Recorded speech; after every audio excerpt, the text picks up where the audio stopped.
예, 감정주의가 가지고 있는 장점이라고 할 수도 있겠죠. 예, 거기에 대해서 잠깐 이야기를 드렸습니다. 자, 그러니까 뭐 그런 거죠. 우리가 이제 지적으로는 잘 해결이 안 되는 부분이 있는데, 우리가 어떤 도덕적인 논쟁을 하다 보면, 특히 이제 뭐예요? 우리가 어떤 근본적인 이런 도덕 원리에 부닥치게 되면은 해결이 잘 안 되는 것이고, 아니면은 본인이 가지고 있는 어떤 근본적인 신념이 있을 수 있겠죠. 뭐, 어떤 민족이 더 낫다라든지. 그럼 이럴 때는 어떻게 하냐? 그 감정주의에 따르면은 결국은 어떤 도덕이라는 것은 어떤 것이 좋다라는 것은 뭐예요? 좋다라는 것은 결국은 감정 표출이라고 보는 거죠. 예. 어떤 것이 좋다라는 것은 감정 표출인 것이지, 그것이 그것 자체가 옳다, 그르다, 참이다, 거짓이다, 그런 것은 아니다라는 거죠. 자, 우리가 그렇게 본다면은 어떤 감정적으로는 또 어떤 합의에 이를 수도 있다. 아니, 왜냐하면은 이제 그런 감정을 뭐예요? 가지게 만들 수 있기 때문에 그런 것이죠. 하지만 지적으로는 그런 것들이 잘 안 된다라는 것이고요. 자, 그런 것들이 감정주의가 가지고 있는 장점이라면 장점이 되겠죠. 예, 그러니까 만약에 감정주의가 옳다라고 한다면은 그렇다라는 것이죠.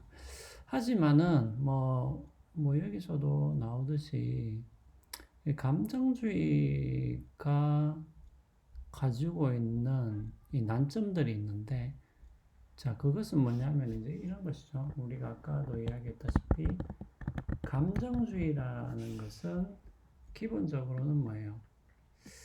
기본적으로는 논리 실증주의. 논리 실증주의라는 이론적인 배경을 가지고 있고, 그 다음에 여기서 논리 실증주의에 대한 논리 실증주의가 하는 여러 가지 주장 중에서 특히 이 참과 거짓,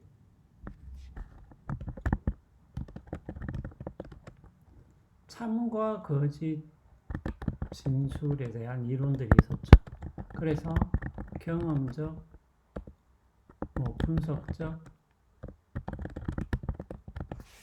진술에 대한 이론들이 있었는데, 이 문제는 뭐냐 하면은 요거는 굉장히 이제 재밌는 부분이에요. 재밌는 부분인데,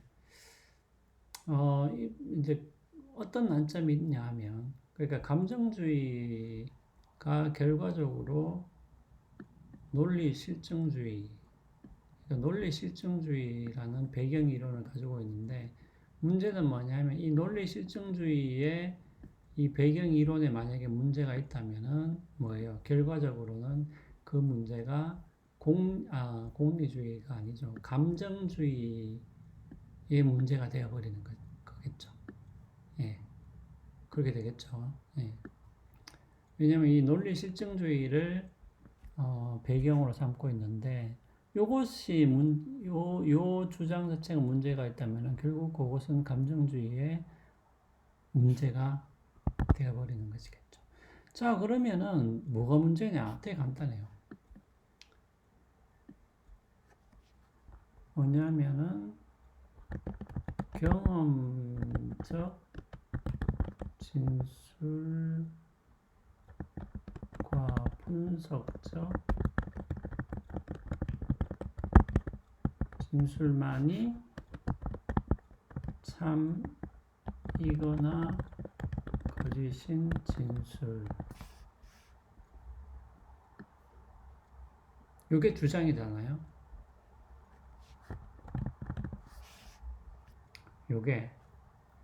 요거 자체가. 요게 이제 논리 실증주의의 주장인 거잖아요. 요게. 근데 문제는 뭐냐면은, 요게 이제 전제가 되죠.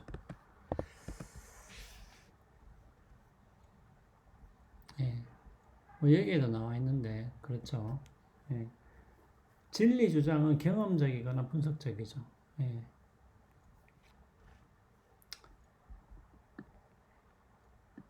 참 이거는 거치신 주장인 것이죠. 그러니까 요것을 전제로 해서 뭐예요? 요것을 전제로 해서 우리가 아까 결론을 내린 것이죠. 뭐냐면은 도덕 진술은 참도 아니고 거짓도 아닌 진술이다. 라는 결론을 내렸는데 요것을 전제로 해서 예. 이게 이제 결론인 것이죠. 근데 문제는 뭐냐면은 설령 요 결론이 맞다 하더라도 요 전제 1이 맞냐라는 문제가 있는 거죠. 예. 그러면 요 전제 1이 어떤 문제가 있냐? 요거는 바로 이어서 하도록 하겠습니다. 예. 점점 열을 받고 있어요. 예, 그래서 잠깐 멈췄다가 이어서 하도록 하겠습니다.